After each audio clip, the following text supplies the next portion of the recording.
Yeah, I didn't even know what transgender was growing up. That wasn't a conversation. I was just myself, like I would play a cowboy every single year at the talent show, and they just thought I was gay. As a So kid, as a yeah. kid, so and not my parents, the people that worked there. Parents, I found that out recently in life that they just thought I was gay. So I was like, okay, well that's fine. I learned that like, oh, there's just one phrase, gay or lesbian, like two. Mm. It's either one or the other. That's all I knew. And for me, it was awkward because internally I was like, oh, I get crushes with girls, but also with boys too. And so I felt a lot of guilt and shame because I thought I was like weird. So we're completely opposite on the spectrum. I am not open. Yeah, Like this you're. is the most open I've ever talked about sex ever. Like all the one-liners that you've gotten are just me and my natural personality. Uh-huh. But like those were stories I would have taken to the grave. But in the moment, yeah, I was like, well, this is kind of a funny story, Right. whatever. And I was like, well, whatever. Let's just put it out here. And now it's a meme.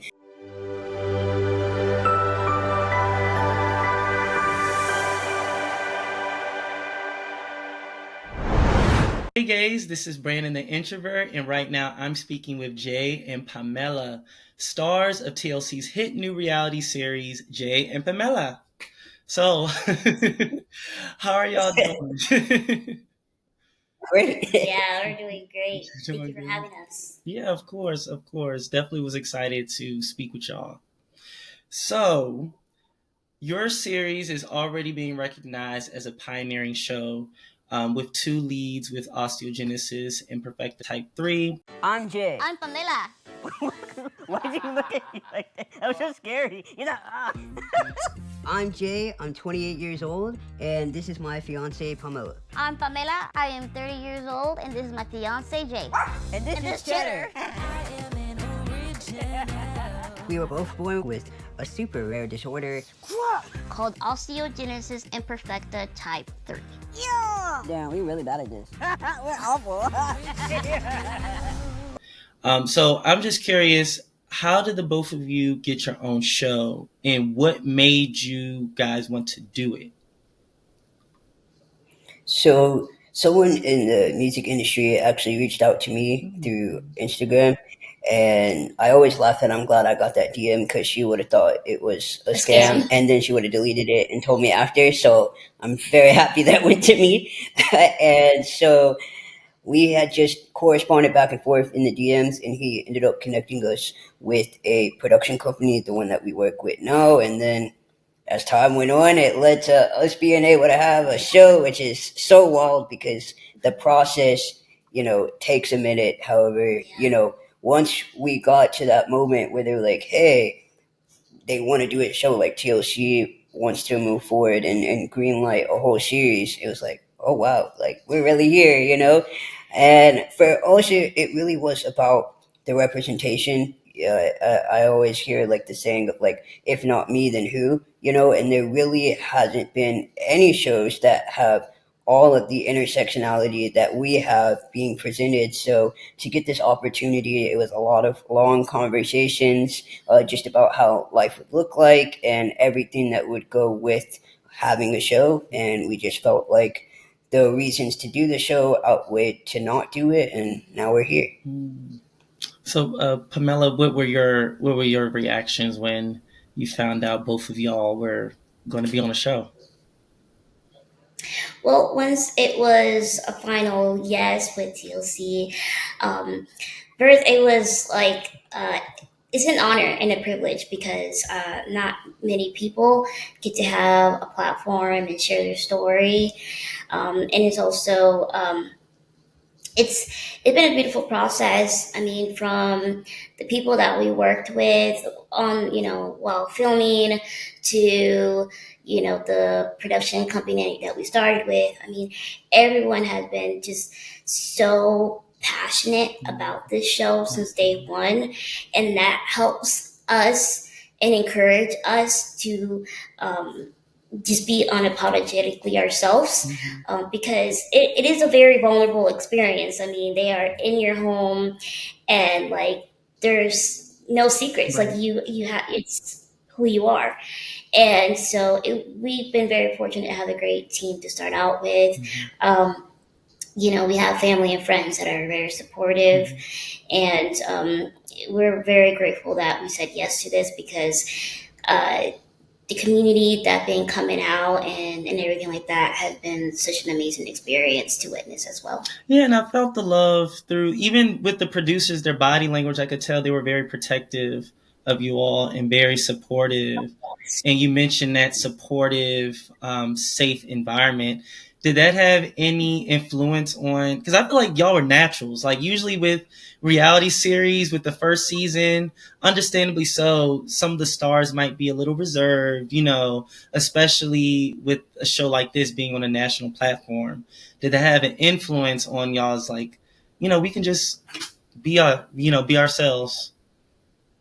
Yeah, I mean, I feel like from my perspective, the team definitely helped, the environment. However, I mean, we were always going to be ourselves really anyway, with or without a camera. Mm-hmm. And also, I mean, we've just watched so many shows where, like you said, that first season, it's like, you can just tell it's the first season. And we were so self-conscious about, like, we don't want to look like it's our first season for everything throughout the whole thing. We wanted to Right. feel as natural as possible. So we were always very self-aware of like how we were going into it, and making sure that we weren't trying too hard, essentially. Mm-hmm.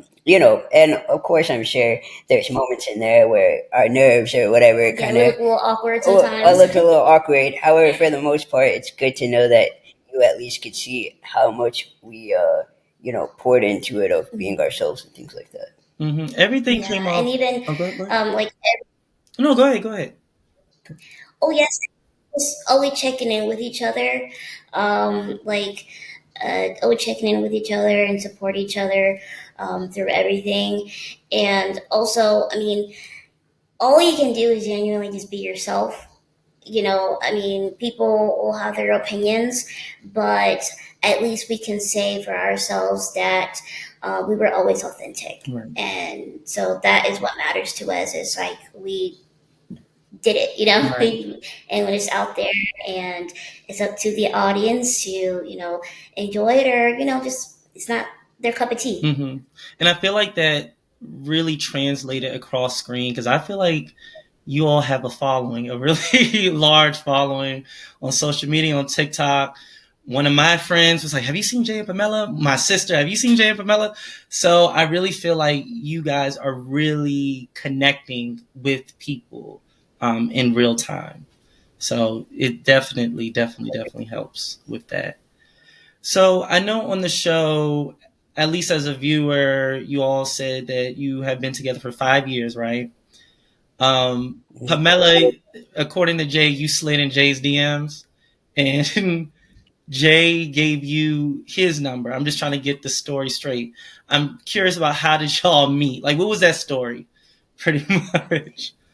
Well, we were already Facebook friends, but we weren't really like talking. It's kind of like when you have our bone condition, it is very rare. Mm-hmm. So there's not a lot of us. So you just like randomly add people that, have the same condition as you. Mm-hmm. And then because he's a music producer and he already had his own following and things like that, it popped up his live on Instagram Mm-hmm. with his friend, and they had like this music show review that they would do once a week.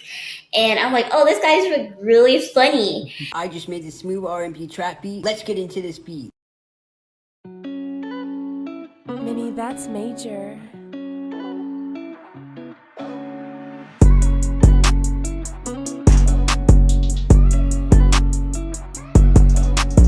And I commented, and he's like, oh, like I think we are Facebook friends. He's like, I'll send you a message. And people say I'll send you a message, but I didn't think much of it. Right. And he really did send me a message. And I just thought he was just going to say hello. Instead, he just immediately gave me his phone number. And I'm like, oh, okay. That's very bold. And we just started texting. And then the first phone call we had was 2 hours long. It felt like we were friends at some time in some other lifetime, and it just turned into a friendship, into a romantic relationship. And now y'all are here. And Jay, were you pretty much like, let me just cut to the chase. Here's my number. Well, it's funny. It's funny because I feel like for people that know me, that's really actually outside of my element. So I don't know what was going on that day. I suppose I just felt I had a good amount of courage, I guess, at that point in time. But like typically, that's not something I would ever do. I guess it just felt at that moment like this is the right decision to go with, and I did it, and I'm glad that I did because it worked out, which was a surprise to me, to be honest. But yeah, that's not typically like my personality, like going for stuff like that. So Mhm. I'm actually a little more reserved in that department when it comes to like romantic stuff. So Mhm. I'm proud of myself that I went for it. It was meant to be. I feel like it was meant to be that you had the Yeah, courage definitely. for sure. So I Hmm. know, Pamela, you moved from Kansas City, Missouri to Canton, Georgia, traveling across states, traveling across time zones. At what point did you feel like, okay, when you guys were in the talking phase, like he was worth this move? He was worth this huge life transition. Yes, so because we were long distance, he visited me twice. And then the pandemic happened and everything shut down. And then also, I finally graduated from college in 2020. And so at that time, we were trying to figure out like what's going to be the journey to see us. Like, do we have to wait another year to see each other, or what's going to look like? So his parents rented a van that could make a whole road trip with the both of us, and brought me to Georgia. And that vacation, stay, and meeting the family turned into living here. Oh, uh, okay. because we did measure the pros and cons of like, would he move to Missouri or should I move to Georgia? Okay. And it just felt more natural and a lot more sense of me moving to Georgia, especially like I already didn't mind leaving Missouri at some point. Mhm. I always knew eventually I would like leave Missouri at some point. But coming to Georgia, I mean, it was a surprise because it's definitely a state that I wasn't considering moving to. Mhm. However, being with him has always felt like home. So I told him, I'm like, well, wherever we move, whether it's living in your parents' basement or wherever we end up moving, I mean, you always feel like home. So I'm okay if you're okay. Right. As long as y'all were together, it's all good. Okay, I love that. So, for the people that may not know or may not be educated on it, from your words, what exactly is osteogenesis imperfecta, specifically type 3? So osteogenesis imperfecta type 3, I would say more so from our perspective, is a brittle bone disorder. So it causes our bones to fracture more easily or break more easily. We also are short stature, we're considered little people, and we're unable to walk and stand. Now, a lot of people know OI as a brittle bone condition. However, there's other health problems that can come up, like GI issues is something that we both deal with, which we've been hospitalized before, which you would Yeah, see that was in the season. And also, breathing problems happen. Heart issues can happen a lot of times. A leading cause of death for people with OI. And type 3 is lung or heart failure, which the friend she was mentioning, Simon, who I did the live with, he actually passed away in 2022 from heart failure and Mhm. had the same type as us. In So his 40s, in so his, very young. yeah, very young, in his 40s. So that is also something that is just very common. I also have teeth problems, dentiogenesis imperfecta, which is also very common to have with type 3, is to have teeth issues. So my teeth are fragile. And yeah, so there's several things that kind of come with Yeah, OI. symptoms like also hearing loss, Hearing loss, I have hearing impairment. loss. yeah, you mentioned that on the show too. Yeah, weak joints. We're also very flexible, Yes. and eyesight issues. Even and then Our skin is easier to oh yes, bruise, our skin is stretchier than an average person, and it's and it also easier to bruises. bruise easily. Yeah, Yeah. and that's pretty much it, really. Yeah, there's a lot But in to. regards to OI, what we lack is collagen in our bones. Okay, and that leads to kind of the brittle bone. Yes. Okay, Yes, collagen is what keeps the bone stable inside the bone. So you see the bone, the outside shell. right. So the lack is the stability inside of the bone, which is collagen. I see. Okay, thank y'all for that. Thank you. I really appreciate that. I know you all mentioned that you two would be considered as elders as people with osteogenesis imperfecta. So I know you two must be a prime example of what it looks like living your life to the fullest. Um, do the both of you feel the impact that your show is having on people living with OI? Yeah, I mean, I feel like one important thing to note is that we're just one example, and we speak about this throughout the show. Like, we're very privileged to be where we are because this is a very rare thing, and not just talking about our condition. Even for us to be able to live independently or think about living independently when it comes to finances, home. I mean, there's so many layers. I mean, thankfully, my parents have always been financially stable. At least growing up for myself, I always had that financial stability. So there is a lot of privilege that I've been able to have. Of course, for Pamela's background, it's different. She had lived in government assistant housing for 7 years prior to moving to Georgia. So just want to speak about the fact that we both are very privileged to be where we are, and this isn't a typical scenario. So we don't want it to seem like, oh, you see us, and that means every person that has OI type 3 is going to have the same experience or should have the same experience because every everyone's experience is going to be different. Everyone's level of independence is different, and independence looks different for everyone. We just have a lot of factors that have and support system that have made it easier to be able to even think about having this type of independence. So with that though, we have had plenty of people that have OI that have said, "Oh man, we really enjoy the show," and other people with disabilities that have also been impacted by this, which is really awesome to get that kind of feedback. And at the same time, though, we don't take it for granted. Mm-hmm. Yes, yes, it's been beautiful to hear other people's story as well, being vulnerable with us as well. It feels like a give and take relationship with the community. Even people who don't have a disability themselves, I mean, can relate about family struggles or just relationships. Everyone can relate to it some type of way for our show because at the end of the day, we're just human and Right, we're right. just two adult people that we're just learning as we go, just like any other couple. And like you said, we are really privileged in the sense of we've had like a good support system. Like for myself, I've had great teachers help me navigate to end up in college, and I ended up getting a bachelor's degree debt free because it was a scholarship that I worked hard for.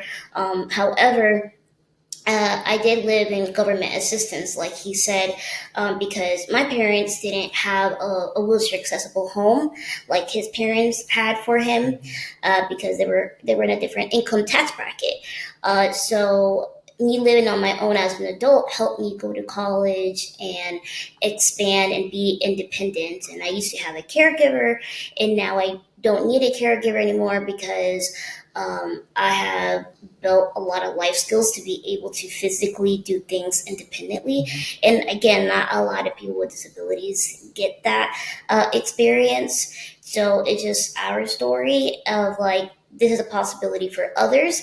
And it's okay if you have a disability and it doesn't look like our life, because everyone's life is important and just as worthy as ours. And like he said, we're also very financially independent.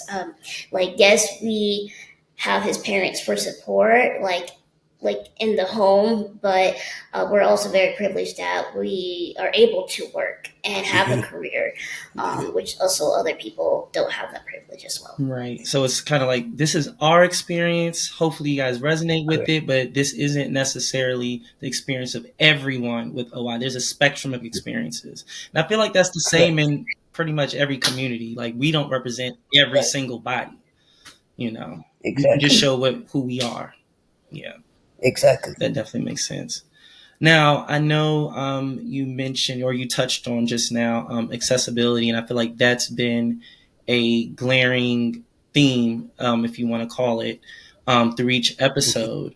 Do you feel like the way, I guess, I don't know if you want to even call it infrastructure, but say buildings, housing, the way they're designed, do you all feel that people living with disabilities are kind of almost an afterthought with the design Mm-hmm. process?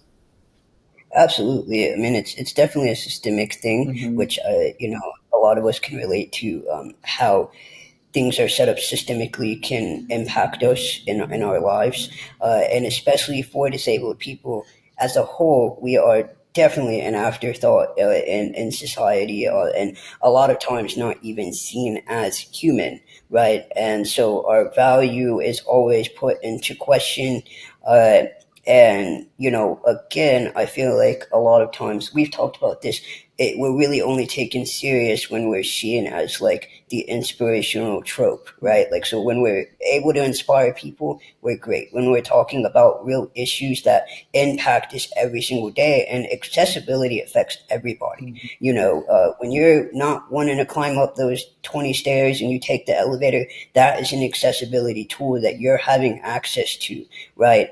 When you're going to that bigger bathroom because you need a little leg room, like that is an Right, accessibility tool. right. So we all are benefiting from accessibility Mm-hmm. being prevalent in the society. Mm-hmm. And so the more that people attached to that idea that lack of accessibility affects everybody, then more laws and things would be put in place, and buildings and structures would be made to be accessible as the forefront, instead of it being, oh, we'll just slap a ramp here Mm-hmm. and there and all these things. And so yeah, I feel we have both talked about like the broader thing is that knowing that accessibility affects everybody, and it is more than just relating to disability. If you're disabled yourself or you know somebody that has a disability, it's something that should be thought about a lot, because at any time anybody can become disabled. Mm-hmm. And the thing about the disability community is that's really the community that you can become a part of at any point in time,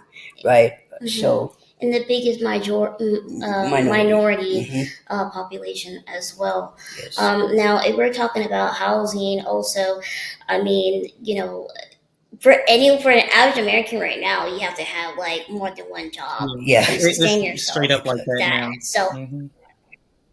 yes, and so statistically, people with disabilities, a lot of them, unfortunately, do need to rely on government resources, Yes. disability benefits, and things like that.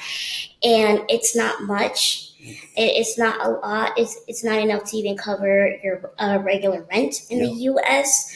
And a lot of people need to rely on it. It's not because they're not capable of working and they're not able to live on their own. It's because sometimes they also need their health benefits because it's connected Right. together. Hmm. It's like a package deal, and you can't save money while being on disability benefits. You're not allowed to save. You're not allowed to get married. And I You're learned not that for the first allowed. time on the show. I didn't know that.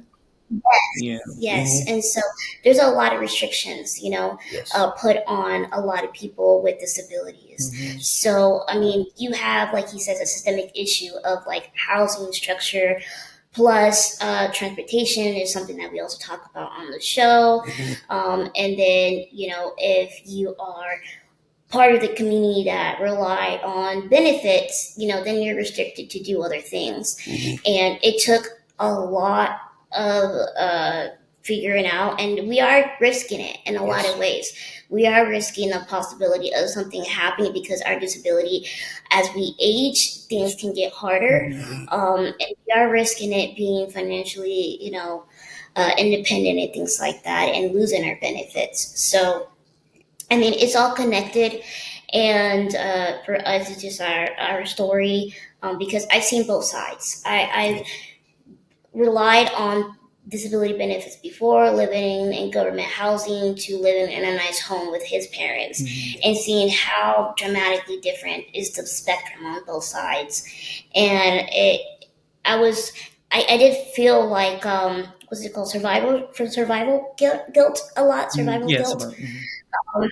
that I was able to get out of a lot of difficult situations and move my life forward, in a way that I want to continue to grow, while the majority of people with disabilities in the United States are not able to, because of a lot of systemic issues continue to pause their ability to keep growing. Yeah, and I just wanted to add too. Uh, I was, as I talked about, I was also on SSI for a period of time. I did live in an apartment with roommates. It wasn't government assisted housing. I remember talking with her about it and saying, "Listen, I would rather use most of my check to live in a place where I, can still be around people that are my age," because I had just seen her experience, and I got really blessed at the fact that the rent that it was going to be. I mean, I was going to have like 30 something dollars after paying rent, but I was like, well, everything's going to be included because it was like a college type of living. Like, you didn't have to be in college, Yeah, but it was that like age a college range. community Like a neighborhood. Yeah, Yeah, college town yeah, type thing. yeah. And I wasn't that old. You know Right. what I mean? I wasn't that far from being in college that I couldn't relate to anyone. So that just felt like the right decision for me at that time. Yeah. And, I would go to the dollar store because there was a dollar store, a pizza place, and a tattoo shop, which I had hit all three during my time living there. And so I just remember going to the dollar store and managing this money that really felt non-existent. And for me, independence was so important. Someone could say, "Well, what about your parents?" And I just felt like, in order for me to grow and truly be what I needed to be in that moment, I had to figure it out. And so I figured it out. It wasn't like, I remember buying a crate of 60 eggs, and my parents were like, "Why did you buy all these eggs?" I was like, "You can do a lot with eggs." I was, man, yeah. He came up with I, so many I was You recipes could like, on how to scramble man, make them. eggs. You could flip them. you, Make it stretch you can make it straight. And they got those little dollar like pancake mixes and like pizza dough, so you can Make really it. at the dollar store. you can get Yeah, creative. And I had friends, and things like that. So like, it was just something I had to, kind of navigate through. And thankfully, I was a good enough friend where sometimes, you go out and they're like, "Hey, I'm covering everybody else." Like, "Oh, thank goodness," because I only You're like, had, 15, you know, please, yeah. And because of our long distance and me recently graduating from yeah, right. college and the pandemic, a lot of things were closing. So that's why yes, we had to move in with his parents. It was yes, the safest route to go, yes, because we were not able to even tour apartments because they were no, also Right. closed. And exactly. we have to tour apartments. We Yeah, have that's We to. can't just move. absolutely. Yeah, Yeah. we have to. Mhm. So, So, yeah. so there's a lot of layers, and it again, it's such a blessing to even see this way, because I feel like for both of us, I can say, like, I really never thought like this would be possible, Mhm. even with, and which is surprising probably even to her, even with my parents' support. I still didn't think that it would be possible, just because I was like, well, that's only gonna take you so far. You know what I mean? Mhm. Because it's not like my parents have extreme wealth, Right. like, so spoon kind of thing. And so that was, I know being disabled is very expensive. And I just was not sure if the how expensive it would be for everything that I would possibly need, and then of course bringing her into the mix, would it be possible? So we're just very, very, very grateful to even be in a position where this is a possibility for us, and we really hope that it can become more of a possibility for other Others, people yeah. that We are hope we're not disabled. the first and only this type of show. We want Mhm. others to also be To part of open this, those. yeah. And be in other spaces, and also just Mhm. take over other spaces of entertainment and media. Yeah, not just reality TV, but like commercials and comedy shows. More, Mhm. just more diversity everywhere. Yeah, y'all two are stars. The first clip I saw, I was like, no, Thank these two are stars. thank you Well, so But much. no, thank I'm confident this series and you two just living your lives is a possibility model for others to go off of. And like what you said, Pamela, or I think one of you has said that either with disabilities or not. I feel like, Pamela, you said that. Human story. We're all you. humans at the end of the day. So who doesn't want to live independently? Who doesn't want to live in a safe place? You know what I mean? Who doesn't want community? Yeah. So that's something that we all can resonate from and learn from, to be honest. So, yeah. Yes. So, Jay, one thing I really want to know, what was your coming out experience like as a trans man to your parents? And then, Pamela, I also want to get your perspective as well. Something a lot of people don't know about me is I am a transgender man.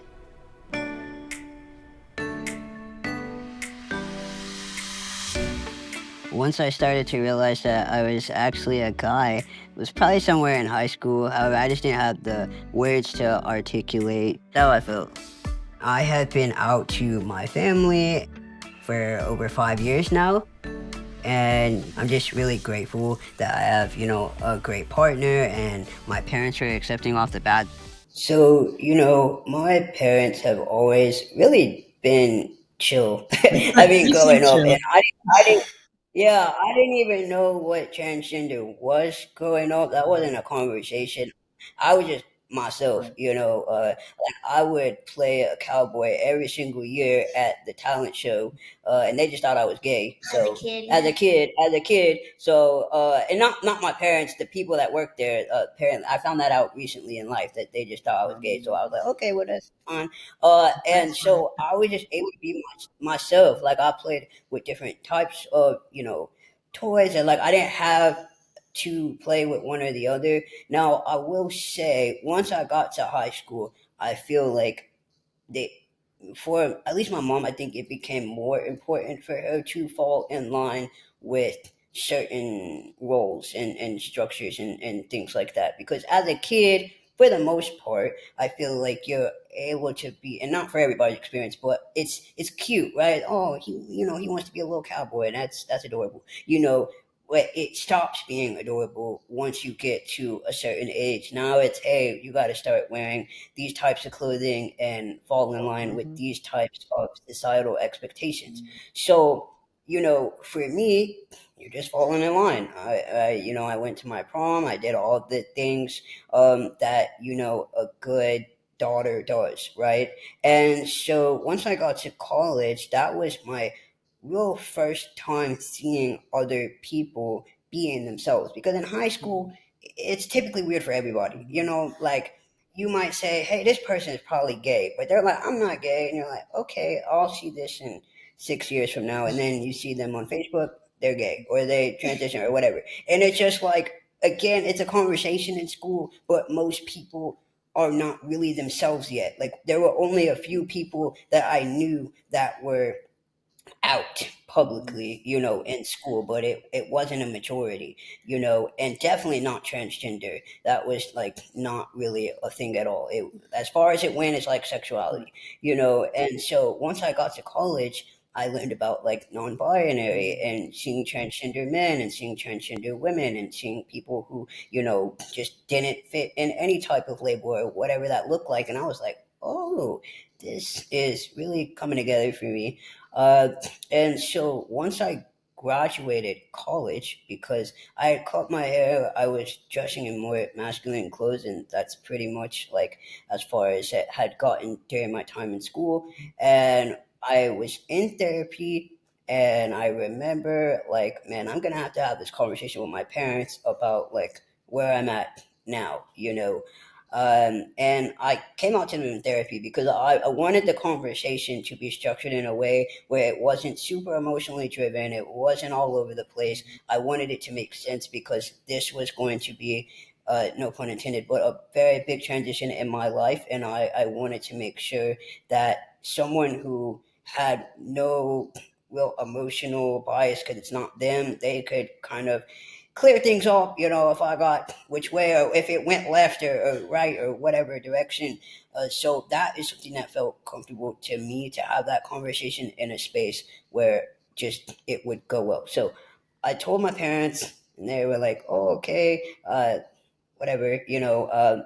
And I had like bought a binder, and I don't really know like at that time what I thought because I was at my parents' house, and it had to come to their house. And like my mom had already looked at the website, and she's like looking at these like trans people in there. She's like, okay, and like we had never had a conversation, but I got my binder, and I'm like, whatever. Prior to this whole therapy Right. session that we had, so it wasn't like they didn't really know or whatever, but Buying new clothes. buying new clothes and all that stuff. But neither here nor there. So once I did tell them this information, there were definitely more conversations that happened, Right. you know, because like something that you'll notice about my dad is if he understands something, if it makes sense to him, he's cool with it. So like once I explained to him like, hey, this is the journey, and we talked about it like at home, he asked his questions, and then I gave him my answers, and he was like, okay, awesome. And ever since then, like he would fight someone for me if Mm. they, you know, really try to talk Yeah. like wild about me. So my both of my parents are like that. However, my dad, he was really the first person that I knew like was in my corner. My mom, it took her some time. Not that she was ever mean or rude to Right. me or anything about it. It was just it took her a minute because that grieving process that I, at least for myself, like I felt was very important for her to go through, the grieving process, feeling like she lost a daughter, but also realizing like, wait, my kid is still the same. Like, I still have the same personality. I just look a little different, you know. And so I remember having that conversation with her, like, where are you at with this? Because I could just tell that something was Yeah. going on, and I just don't like feeling like unnecessary tension that doesn't have to be there. Like, let's just talk it out. And so once we talked about it, I told her like, hey, it's cool to feel how you feel. Like if you feel like you're grieving the loss or whatever, that's fine. It's just like let's be honest about like where you are so that we can move forward and like I can answer any questions that you have or whatever. So that was very important, and you know my mom's in my corner, so both of my parents I have really their support. And um, as my dad has talked about so much, is that he had to kind of switch how we talked about things because he wanted to give me what he called these man lessons at the time. You know, his experience of being a man and being a black man and how I would be perceived and how I'd be seen.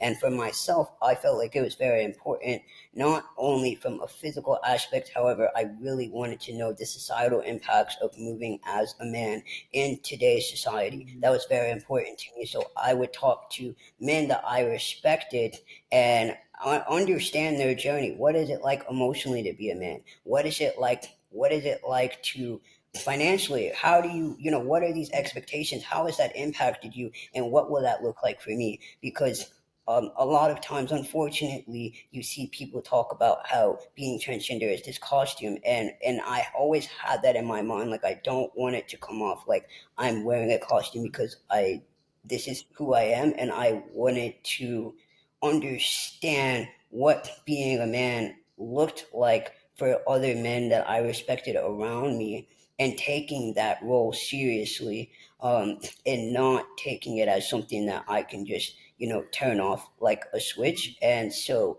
that was just very important to me to understand, not only navigating as a man in the world, however, navigating as a black man. And I'm very, very grateful for the men that I have in my life because they have just given me so much wisdom and perspective of how they navigate certain situations, how they navigate life, and what that looks like for them and their struggles, along with the, you know, success that can come with it too. There is some privilege that I definitely have received, you know. And so it was just very important for me in that journey, and it's something that I don't take for granted. But yeah, that's pretty much how it's gone and how I'm here now. And I've been on testosterone, which I spoke about in the show.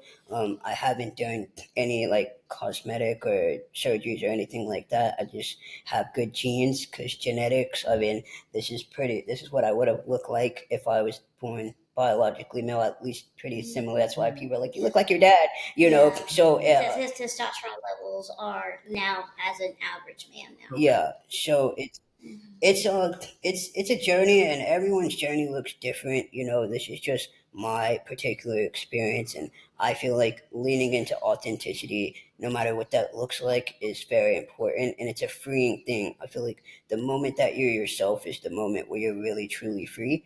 And so, this is the freest that I have ever been, and there's really nothing or nobody or anything that could really take that feeling away from me. And I love who I am, and I loved myself so much that I leaned into what that would need to be to love myself even more. So I'm very grateful for that.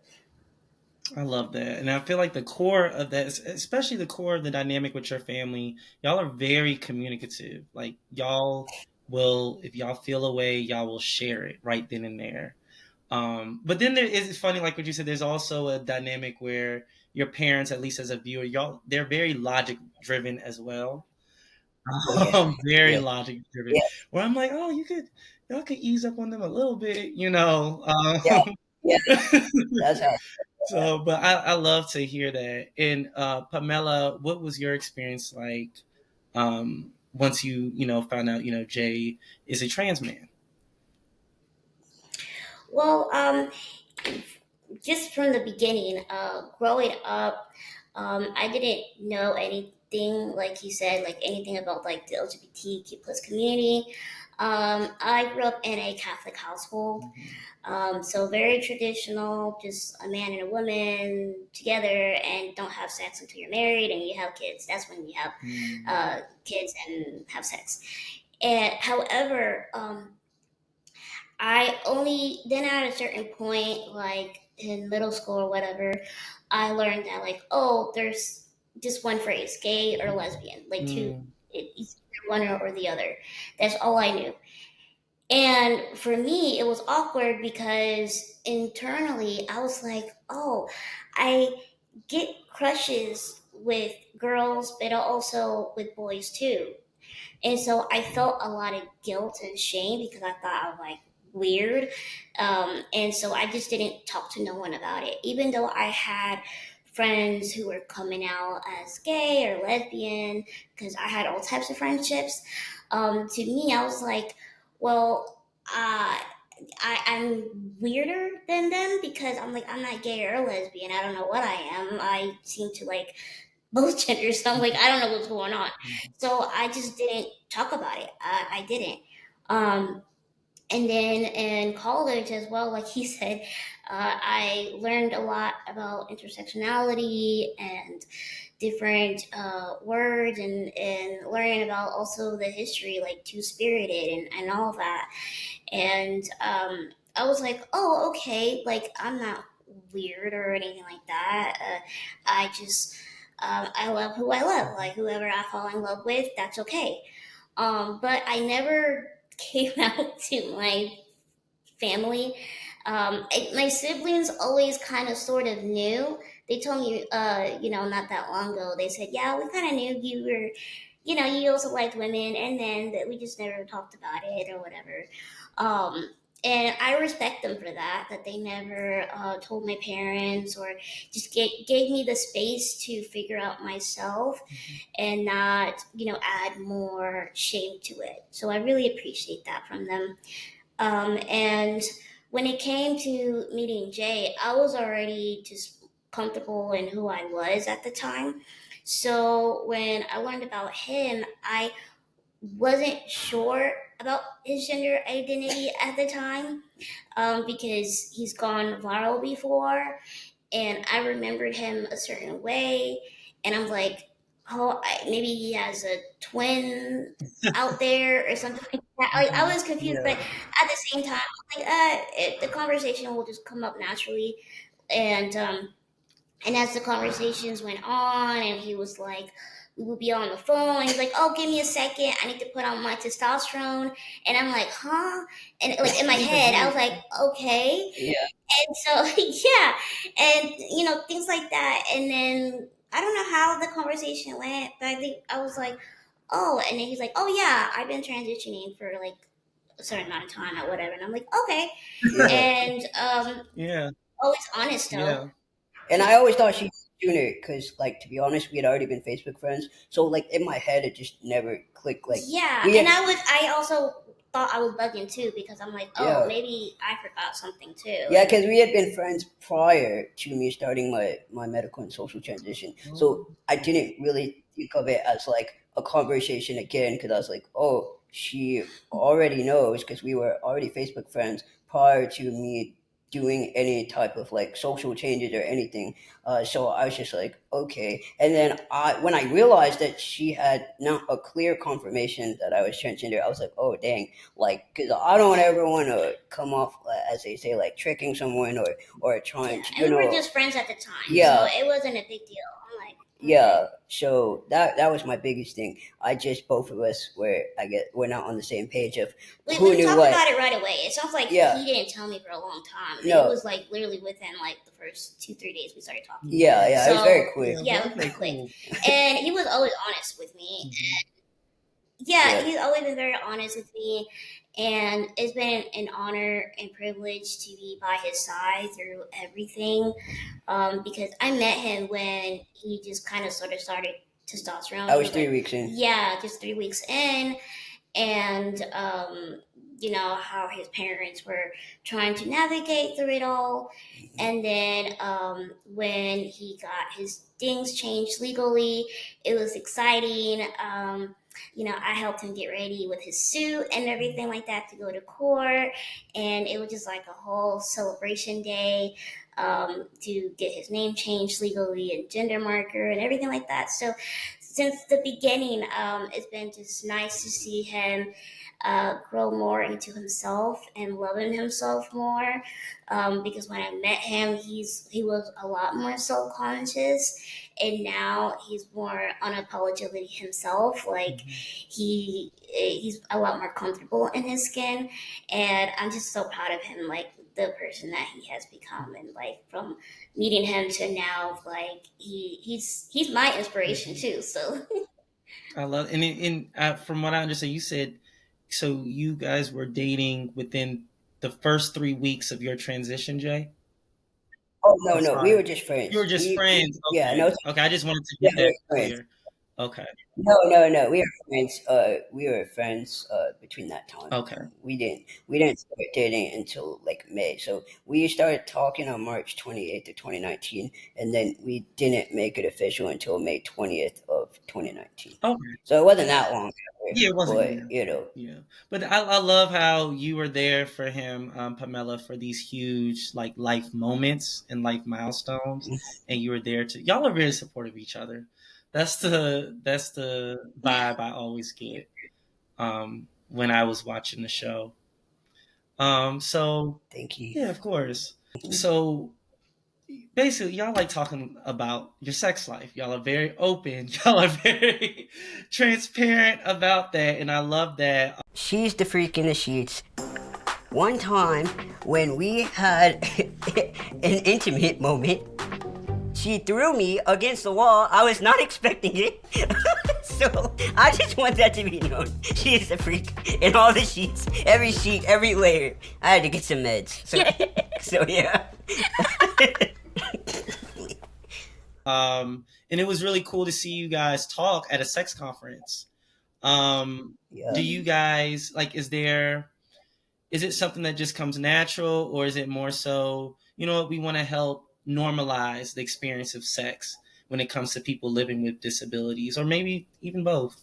So we're completely opposite on the spectrum. I am not openly Yeah, like this is the most open ever talked about sex ever. Like all the one-liners that you've gotten are just me and my natural personality, Uh-huh. But like those were stories I would have taken to the grave, But in the moment, I was like, well, this is kind of a funny story, Right. whatever. And I was like, well, whatever, let's just put it out here.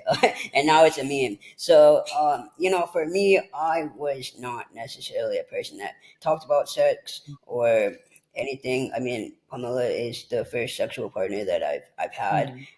and so I didn't even think about sex like that, and I don't even remember having many conversations with my parents about it to that degree. And I don't even feel like for them it felt like it was going to be relevant because I wasn't really interested or talking about it, or I just wasn't thinking about it. It just wasn't a big deal to me. So for myself, I was like, okay, whatever. Like, I know people have sex. I'm vibing, you know what I mean, over here. And so, yeah, just talking about it, especially in front of a bunch of people, is also like a next level thing. I was super nervous to do it, where everyone was like, "Are you gonna be okay doing a sex conference?" And I was like, "No, I got it. I'm gonna be good. You just wait. Once I tap into it, I'm gonna be ready to go." And so.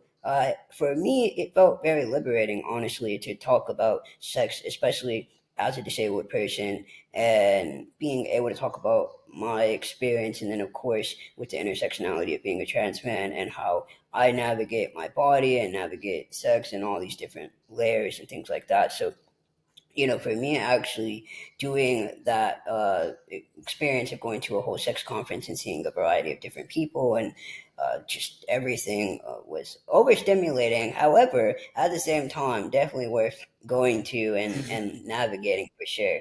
Now, she's completely 180 of who I Well, am. it took time. It Yeah, took a lot of of time. course, yes. Yeah, I mean, growing up, especially when I was a teenager, I was, kind of nerdy and very reserved when it came to like lovey-dovey stuff. But I don't know. After like my first real relationship, um, I don't know. A switch happened, and I think it was because I was like, dang, I don't know much. Like I was like, I don't know much. I don't know what's going on. And also, when I was studying with my degree in sociology, I found a lot of research that a lot of people with disabilities are not given the same resources as an average adult because of the stigma of like, well, you have a disability, so you won't be Right. having sex. Like, you just won't. So you don't need Resources to in know terms of about sex education and okay. sex Hmm. education. Like, oh, you don't need birth control. Even doctors sometimes don't offer it Oh to them, wow. even though, yeah, like that has happened to me where, like, oh, you don't need birth control or you don't need this and that. And I would be like, Mm. yeah, I'm in a relationship right now. And they're like, oh, Oh, okay. okay, maybe And they you would just make an assumption, things like that. Um, and that's very common for a lot of people with disabilities. And so and then also when I was volunteering back in Missouri before meeting him, I helped and mentored a lot of youth with disabilities, and they were also did not know like the basics like condoms or anything like that, and they were already like 20, and so I was like, oh no, that can be alarming because people with disabilities are more likely to fall into some type of sexual abuse because of the lack of resources. And if you're not given the tools, how are you also going to talk about that something happened to you? You know what I mean? Like that shame is even bigger. So I thought when they offered us the opportunity to go to this sex conference, I was like, absolutely yes, because this is something I wish I would have had when I was younger. And also, it's something normal at some point. I mean, not everyone, but at some point, you will have that experience. Or, and I think it's important to know about safe sex and health and all that. And healthy relationship, not just sex, but just healthy relationship, what a healthy relationship looks like, because that comes first. If a relationship is not respectful, and if there's no respect and love and boundaries in it, then your sex life is also not going to be going well either. So it's all together, and it was a great experience for us to talk about it, because I hope it becomes more normal. Just in general, the sex conversation becomes more normalized, because it'll benefit anybody. Right. And Yeah. oh, go ahead. Oh, sorry.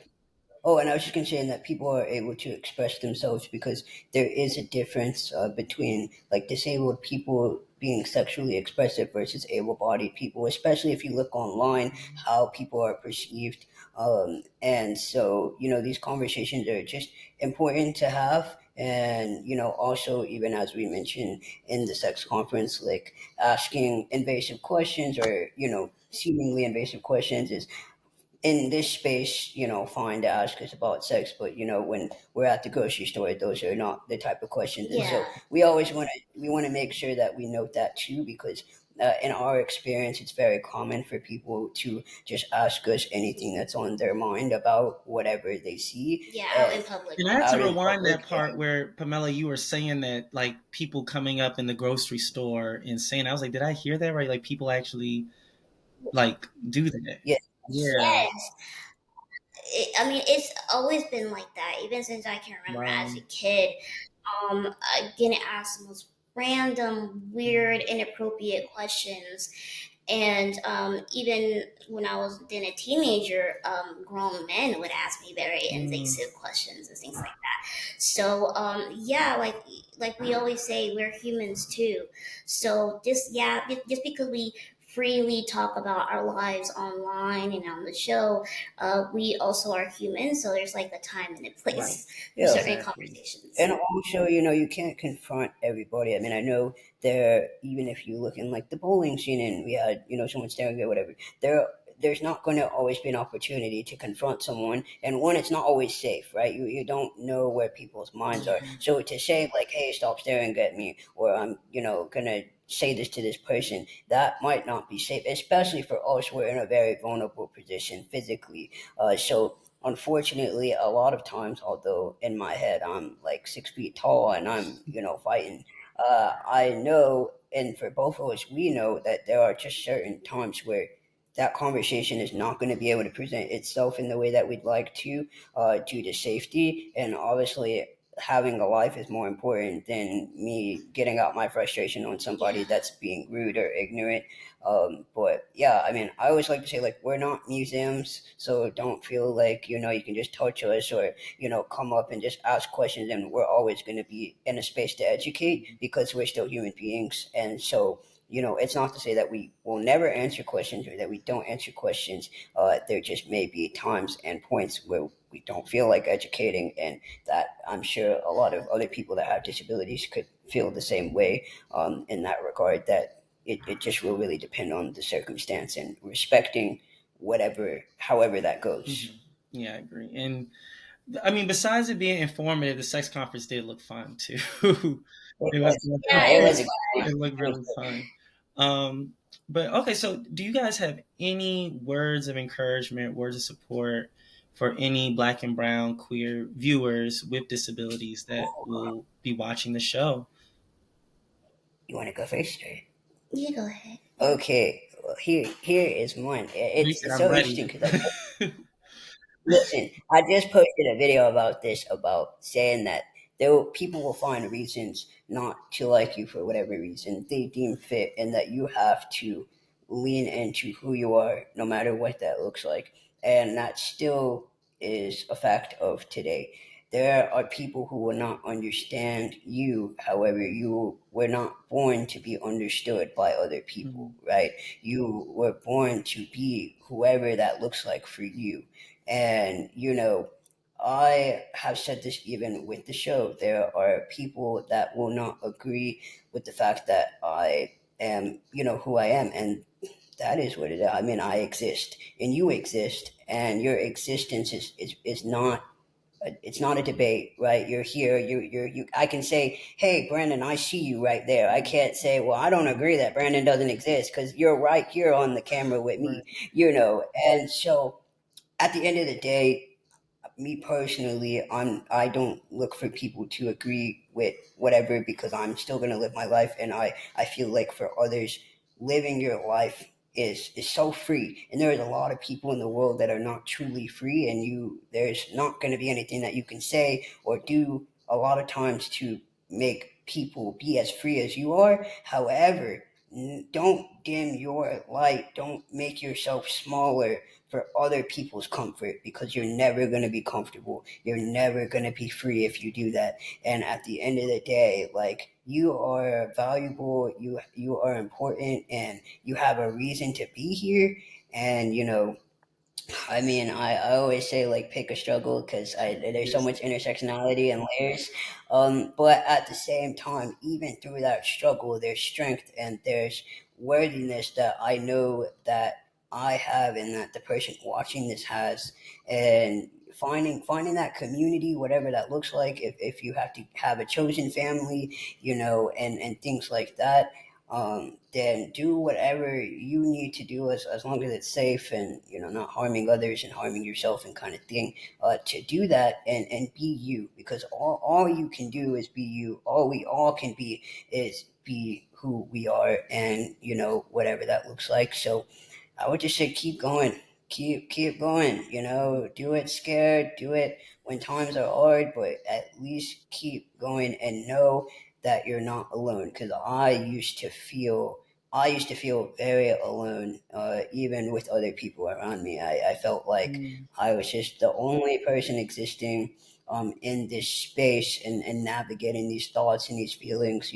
Especially growing up being the only disabled person in my immediate family, and things like that, even without the identity and stuff like that.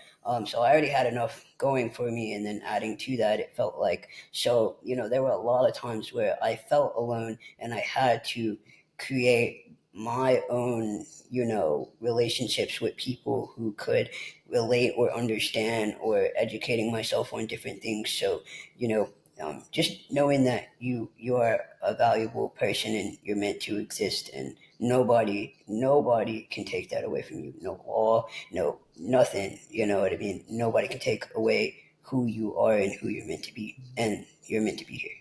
So that's what I Right. would say. Oh, that was I know that's hard. You're like, how am I gonna follow up? But thank you for that, Jay, too. Thank you. Thank you. Mhm. yeah. I guess for myself, I mean, of course, everything he said, but don't allow anyone to take away your joy. Even if people don't understand your joy, because joy can still come in different ways, but it's still valuable. It's still beautiful and worthy, and that's something that we both navigate through. And there's been a lot of debate, not just online, but in our personal lives, of people saying we don't agree with your lifestyle, or this is not a normal relationship, or whatever.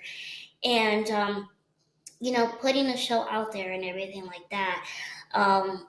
We never had the intention of it to be a debate of like what's right and Mhm. wrong. It's just us sharing our story and just sharing our joy. That's it. And if it makes you uncomfortable, sometimes we attack a certain way because we just don't understand, and that's okay. There's a lot of things I also didn't understand, because I grew up a certain way. I did not understand certain things.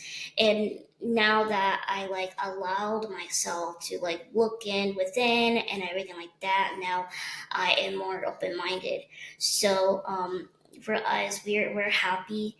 And whether you think about our disability, or me being queer or whatever, we have a lot of joy, and we hope that anyone out there finds their joy and their peace and their community, because like you said, also have always felt very alone.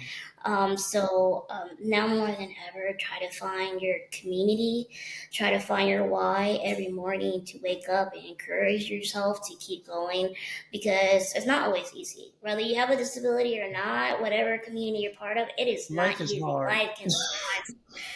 Life can really be tussling at you, and Mhm. you're like, oh my gosh, can I just like have a minute, please?